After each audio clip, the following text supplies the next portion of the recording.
သမီးပေးဝင်လာပြီနော်အဲ့ဆိုမှလည်းကြားရမယ်နော်တခြားကိုဖာလို့သေးတယ်ဟဲ့မလာနဲ့စလုံးမထားရမယ်နော်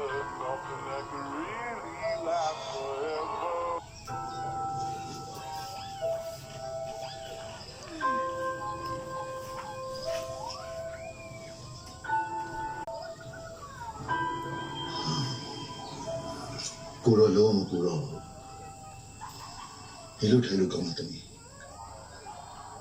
ဟုတ်ကောင်းပါလေဖေတောင်းလို့ရတယ်သမီးရဲ့ဖေဆုံးဖြတ်ချက်အမှားတစ်ခုကြောင့်ဒီစနိုးဝဲပြလာရင်မဖြစ်တဲ့နေရာဖြစ်ခဲ့ရတယ်သမီးလေးကိုလည်းဒီချာပြီးမဆိုင်နဲ့နာချင်းခံစားရလုပ်ခဲ့မိတယ်အဲ့ဒါပြေခွင့်လာသမီးဒီတောင်းလို့ရနော်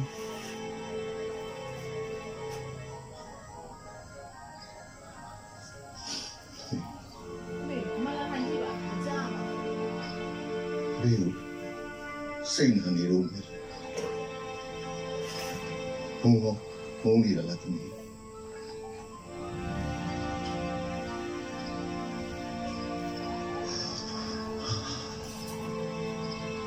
လိမ်ပါလိုက်တာသမီးရဲ့လိမ်ပါလိုက်တာတလို့လိမ်ပါတဲ့သမီးလေးအပြည့်မျိုးခံစားရအောင်ဒီမကြီးရဲ့နဲ့လုခင်နေ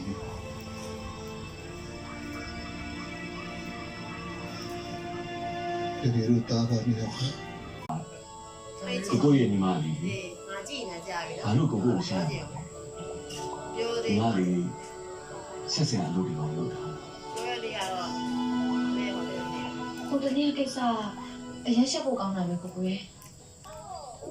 စိတ်ထဲမှာလေ ခုမှချိုးရဲနေတာမလွယ်တဲ့ကောင်းတာလေးဆိုပြီးတော့ဒီကလေးကစိတ်ပြီးတော့မသိဘူးပြောလိုက်တာလေးညီမကလေးနဲ့လေးစိတ်ချမ်းစိတ်တော့လုံးဝမစားဘူးဘာလို့အဲ့လိုလဲမစားအမေးပဲစားအမေးစားပြီးစမမေးကလေးတယ်မယ်ထားလိုက်ပါလို့ညီမလေးအဲ့ဒီကိစ္စတွေလည်းခေါင်းကလည်းကိုကိုစိတ်ထဲမှာအဲ့လိုမျိုးစားလို့စိတ်ပြီးရပါစိတ်ပြီးနေတော့ကိုပြောပါနော်မောလေးကလေးလန်းကြတယ်ဘယ်လိုရောက်ဝင်လဲရှိတယ်ကို